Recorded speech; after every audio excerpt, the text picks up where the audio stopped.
It's another day and it's time for another fire, and we're joined by special guest today. I tell you what, if I turn the volume up, maybe the microphone will pick up your voice as well. So say Are we live? what? Do you remember the good old days of, are we live? Yes, pre-recorded.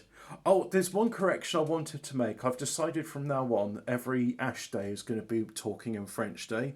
The word I was looking for clock is horloge, which, as far as I know, means hour log. So it's a thing what logs the hours. Anyway, got a fire That's room. weird because I don't think I ever learned how to say clock in French at school. It's one of those words you know, like, well, you know, to tell the time is like, what Yeah, hour you is learn it? how to tell the time, but they never tell you what a clock is or a watch, do they? I don't think they don't ever learn that either. Well, I had watches as a kid, so when being presented as a present from family, they'd be like une montre. So I know a watch is a montre, but like you'll one of the things you'll learn in basic French is like what hour is it? So quelle heure est-il? And oh, that I've got Of Clementine. course, of course, if we're speaking correctly, we should make sure that we call it a wristwatch. Really? Oh yeah, because Yeah, otherwise it would be a pocket watch. I'm not sure yeah, if. it's a wristwatch. Yeah, I don't know. Do they still call them wristwatches? Well, yeah, if you're being formal about it, but the only word I've learnt Yeah. for it is montre, and so I don't even know what wrist is. I know a pocket is a bush, so there is that. But yeah, this clementine peel's burning nicely, and so hopefully I'll get those sticks going. Yeah, there's not And gonna. then, of course, it's a fob watch, a pocket watch. Yeah, that's it. A montre de bush.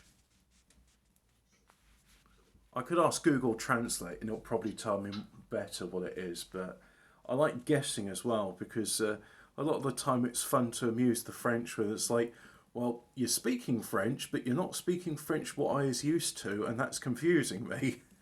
So I like This is confusing this things. is thing of this is one thing I've never got my head around. You know how you watch the BBC and they bend over backwards and fucking twist themselves in knots trying to pronounce stuff correctly. You Oh never hear French people saying English names in a Cockney accent, do you? no, no! I mean, my favourite thing with the BBC presenters is saying Newcastle or Bath. It's Bath, but No, no. Have you ever heard people that pronounce it Newcastle? Newcastle. Yeah, that's I've yeah. heard people that pronounce it. Yeah, it's silly, isn't it? It's like, look, we're Yeah. not Geordies, and even I don't think the Geordies go to that much effort in saying it. But that's the. It's Newcastle. I think it was round about in the mid 90s when they said we're going to have regional dialects. So we're going to try and. Is that around about the same time that they'd have the national news and then they'd defer to regional news? Do you know what I think? Where I think the diving standards on BBC News started? Is Well, it there's two when events in my opinion. one of them was when children got referred to as kids? I know that one. Yeah. The other one was when do you remember when Bjork slapped that journalist in an airport? Yeah, that was cool. I liked Björk even more after that. I think that's the other point because then entertainment news became news, didn't it? I, I mean, if you want to be cynical about it, wow, that's just because you're a radio audience, I put a cinnamon stick in there, and that's really like kicking off a lot of flames. If you want to be cynical about it, the news for quite a long time has always just been very much like keep the plebs focused on this and not look at that. So I'm sure Godwinson would approve of that. You know, keeping the plebs distracted and entertained. Well, I miss the old days of the five channels. You were forced to watch something.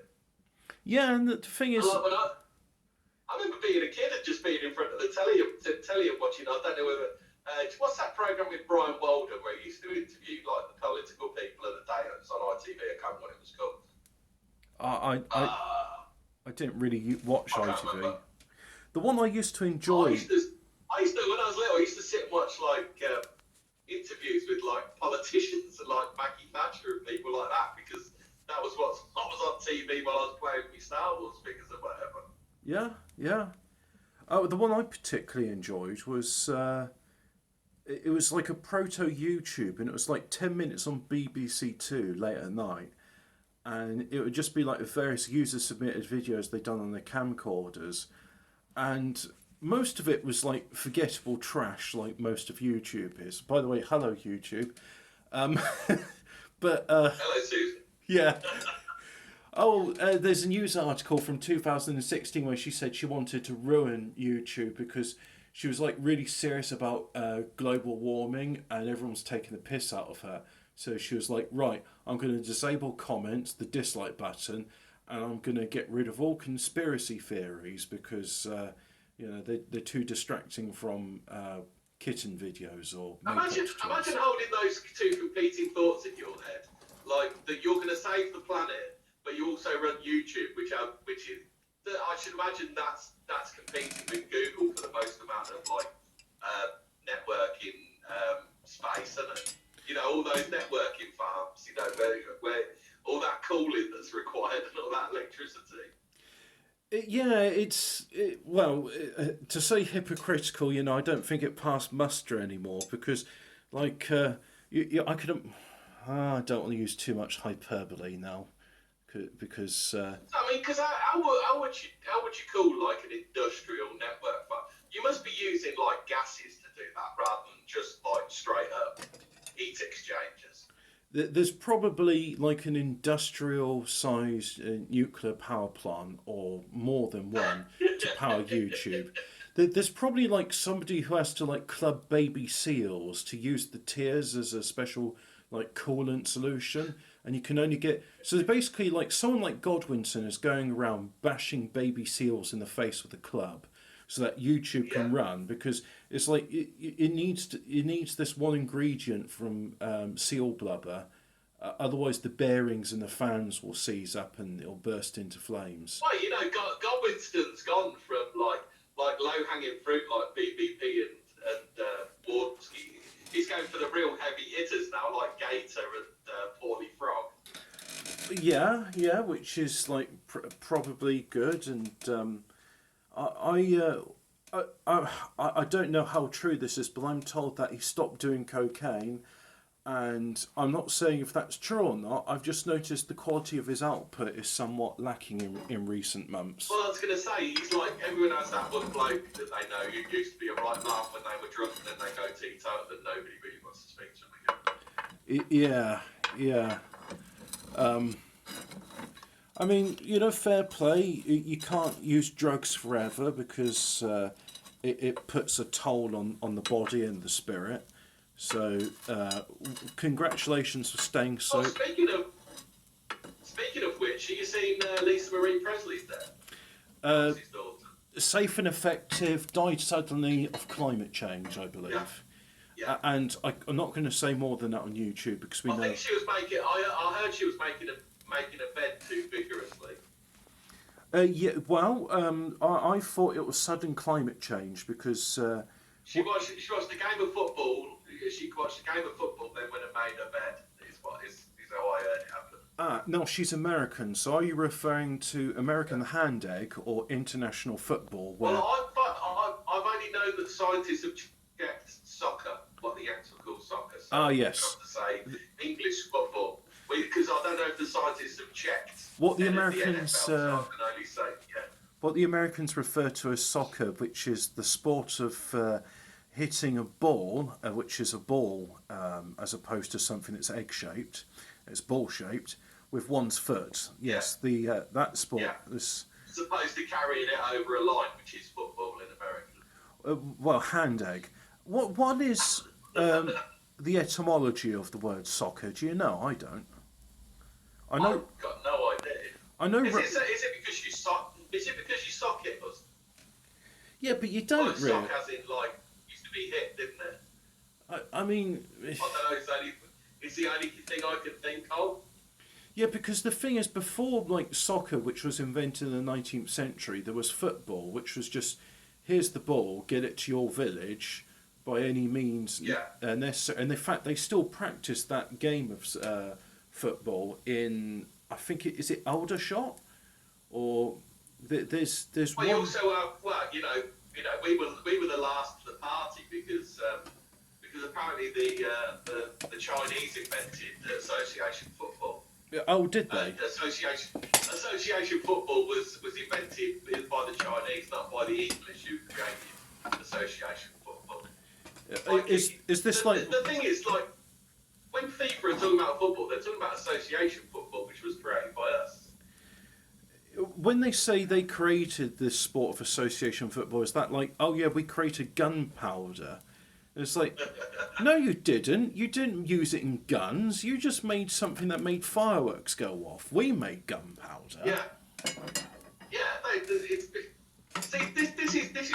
This is why when the last white man winks out of existence, that the world is going to be a poorer place, because they do things like that. Obviously you have your men in Africa with their Fred Flintstone cars, don't you? And you have the Chinese that invent gunpowder and don't know what the fuck to do with it. The Chinese who couldn't invent a PC to save their lives. I need to. All this stuff's going to go. I need to disavow my guest speaker here, because what with me being a transracial, transsexual, what's the other thing which is popular these days? Non-binary, queer. Non-binary. Yeah. I'm going to say that I saw a documentary on Zambia yesterday and how they transport goods, and I've got to say it's a rich and diverse culture, and they're very resourceful, making do with very little, and they also appreciate the Green Goddess lorries, because they actually work and can survive those conditions, whereas the modern lorries would break down. They complain about the state of roads there, but as we know, that's because of systemic oppression and not because they don't have any maintenance schedule. Or no. It's because the white man went there once 500 years ago. That's why. Yeah, and disavow. I have to do the Stephen J. James bit. If you say disavow enough times, then you're golden. And speaking of being golden, I think those sticks are just about ready, so I'm going to put this dry log on top, and hopefully by the time this gets going, my stew, which is in the slow cooker, as opposed to the stove, which is the really slow cooker, will be ready, and I'll look forward to it. So it's going to be a plov, because I ran out of potatoes, so I've just put some rice in to soak up the liquor or gravy. Take your pick. See, I think a lot of these black people are correct. Like the world is a worse place for us going to India or Africa. Well, it seems that going over there and colonising was a mistake, and giving people civilization as well was a mistake, because who are we to say that the way they were living was worse or better than any other way of living?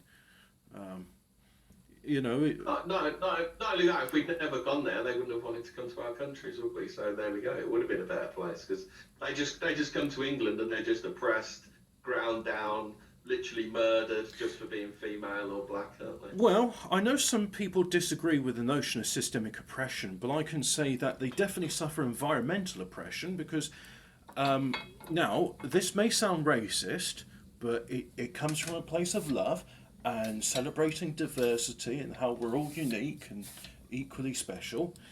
Black people have more melanin in their skin than white devils. And as a consequence of this, or rather a benefit of this, it means that they won't suffer sunburn and skin cancer in sunny environments, whereas white devils will. Unfortunately, however, when they're subject to a land with no sunshine whatsoever, they suffer as a result, as they're not able to get enough vitamin D, and this has a knock-on effect to the immune system. So there is systemic environmental oppression to have bring blacks against their will to. So is this yet another example of Greta Thunberg trying to kill off black people? Well, She wants to stop global warming. yeah. So that they can't get enough vitamin D. She wants to blot out the sun so that black people will suffer, and she also doesn't want artificial fertilizer because she wants black people to starve. Basically, if there's something which will hurt black people, Greta Thunberg is all for it. Yeah. And that's why I have to disavow anything. Well, look at how she viciously oppressed the black man Andrew Tate. Yeah, that's true. I mean, he's a people of colour, and Greta Thunberg was like, I want this man arrested because he looks a bit rapey. Now, whether he's a bit rapey or not is not the fact of the matter. You say she took one look at him and decided he was rapey on the basis of the colour of his skin? I'm just saying that Greta Thunberg used her white supremacy to oppress the black man. Yeah.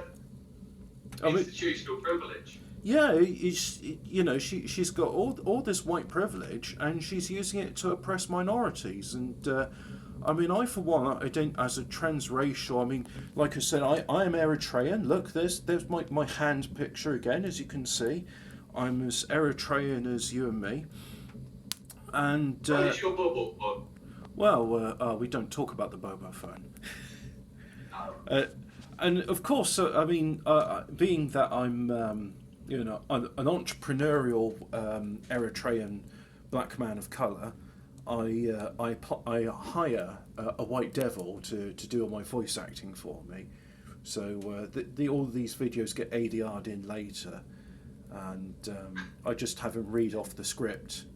So it was quite good actually, because I said to him, you must put in extra ums and ahs to make it sound like you're actually saying this unscripted, because you notice there's a lot of people, when they're not very good at reading scripts, they just sound a bit stilted, like each word is said with the same sort of cadence because they are looking at the page and then you mean like Warwick Davis' acting in Willow?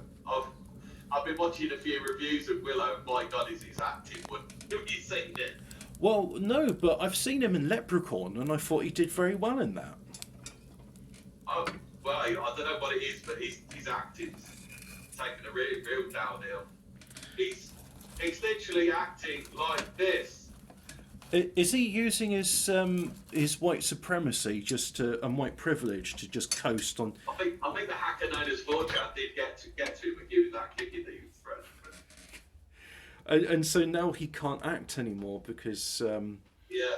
Well, I think the thing is, what he doesn't want to do is he doesn't want to cast like minorities in a negative light. So if he acts badly, they look better as a consequence. I mean, it's not that he's bringing the entire film down by phoning in his performance. He just, Like you said though, he used to be a decent actor, but he's absolutely terrible in the clips I've seen of him in that Willow. Is this a modern film? It's even worse than that. It's on Disney Plus. So yes, very modern. It's on Disney Plus, and it was produced by Lucasfilm and Kathleen Kennedy. So that's all you need to know about that. Oh yeah, the Lucasfilm are quite. They've got quite a soft spot for Warwick Davis, haven't they? He seems to be one of their star performers. Just it's like, hey, we need Warwick Davis to star in this film. Hello, I am Warwick. I think he's been in most of the Star Wars films, hasn't he? He was in Star Wars: A Christmas Tale. Star Wars. The thing I love about Star Wars: A Christmas Tale, which by the way I think is the epitome of the Star Wars series, is how they've decided that all those sound effects which like people associate with Star Wars, no, don't bother with that. That's why out of all the Star Trek games, my favourite is Star Trek Fleet Command for mobile, because they gone like, yeah, those like iconic sounds for torpedoes. The turbo lift doors. Yeah. The big booping in the background all of the time from the original series. It's like, no, don't use that. Let's just use like some royalty-free stock sound effects because we'll never get the licensing from Paramount to use the sounds from the actual Star Trek universe in a Star Trek licensed product. It's fucking Oh, terrible. so have you Oh finished? Have you finished Voyager now? no, I'm sort of a third through series three at the moment. Yeah. Uh, I must admit, How many times has Chakotay's tribal heritage been mentioned? uh, You need to watch it again, Hobbit, and do a count. How many times his tribal heritage is I, mentioned? no, I'm hoping some sort of anorak has done this for me, but somebody needs to do an inventory of all the supplies that Voyager's used because when it starts off, just a minute, back now. I've got to go and do some things because lights are out in the hallway. But just in thing, at the start of Voyager, they say they got 37 torpedoes, and I imagine they don't have an unlimited number of shuttles, although they never specify how many they've got. And already, I think I've counted that 6 shuttles have been lost, and at least 1 or 2 torpedoes. No, I think about 5 torpedoes have been fired. So yeah, yeah, it'll be interesting. Anyway, that fire's going. I need to go and get going as well. So thanks for watching. Go away now.